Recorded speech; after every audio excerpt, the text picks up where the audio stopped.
ഒരു മരത്തിൻ്റെ കറ, ആ മരത്തിൻ്റെ കറയിൽ ഭക്ഷ്യയോഗ്യമായിട്ടുള്ള മരത്തിൻ്റെ കറ കേട്ടോ, അതിൽ ഒരുപാട് ആരോഗ്യ ഗുണങ്ങൾ ഒളിഞ്ഞു കിടക്കുന്നുണ്ട്.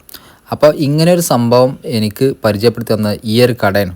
അപ്പോൾ ഈ ഒരു കടയിൽ നിന്ന് നമ്മൾ ആ ഒരു ജ്യൂസ് കുടിക്കുന്നുണ്ട്, അത് അവർ ഫ്രീ ആയിട്ടാണ് നമുക്ക് കിട്ടുന്നത്. അങ്ങനെ കേരളത്തിൽ തന്നെ ചിലപ്പോൾ ആദ്യമായിട്ട് ഈ കട ഇങ്ങനെ ഒരു കട ഫ്രീ ആയിട്ട് സാധനം കൊടുക്കുന്നത്. ചിലപ്പോൾ മിക്ക കടകളിലും ഇത് കിട്ടാനും ഉണ്ടാവില്ല, ഇനി കൊടുക്കുന്നുണ്ടോയെന്ന് എനിക്കറിയില്ല. ഇത് ഫ്രീ ആയിട്ടാണ് ഇവരിത് കൊടുക്കുന്നത്.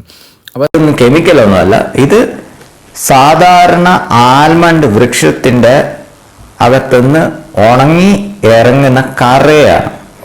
അപ്പോൾ കറ ആൽമണ്ട് വൃക്ഷത്തിൽ കൊണ്ട് പ്രധാനമാണ്. ഒരിക്കൽ കുടിച്ചു കഴിഞ്ഞാൽ തീർച്ചയായിട്ടും നമ്മളുടെ ശരീരം തണുക്കുന്ന എഫക്റ്റ് നമുക്ക് അപ്പം തന്നെ ഫീൽ ചെയ്യാൻ തുടങ്ങും. ഇതെങ്ങനെ സംഭവിക്കുന്നു എന്ന് വെച്ചാൽ ഇതിൻ്റെ കൂളൻ്റ് എഫക്റ്റാണ്. ഇത് നമ്മൾ ജെല്ലായതിന് ശേഷം ഉപയോഗിക്കുമ്പോൾ ഇതൊരു ബോഡി കൂളൻ്റ് എഫക്റ്റ്